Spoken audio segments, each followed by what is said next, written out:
মই হিন্দু কিন্তু মুসলমানে বোরখা পিন্ধিলে বহুত ভাল লাগে।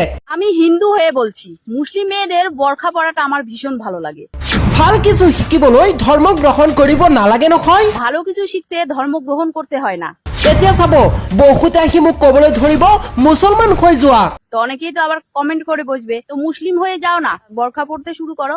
এইবাৰ এগৰাকী হিন্দু যুৱতীৰ দৃষ্টি আকৰ্ষণ কৰিছে মুছলমানৰ বোৰখাই। মুছলমানে বোৰখা পিন্ধিলে হেনো বহুত ভাল লাগে হিন্দু যুৱতীগৰাকীক, আৰু এটা ভিডিঅ' পোষ্ট কৰি এইবাৰ ভিডিঅ'ৰ জৰিয়তে প্ৰকাশ কৰিছে যে মুছলমান যুৱতী বা মহিলাসকলে যেতিয়া বোৰখা পৰিধান কৰে তেতিয়া বহুত বেছি ভাল লাগে, আৰু ভাল কিবা শিকিবলৈ ধৰ্ম গ্ৰহণ কৰিব নালাগে বুলিও কৈছে এইগৰাকী হিন্দু যুৱতীয়ে।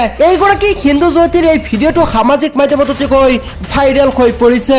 এক কথাত ক'বলৈ গ'লে বোৰখাই দৃষ্টি আকৰ্ষণ কৰিছে এইগৰাকী হিন্দু যুৱতীৰ।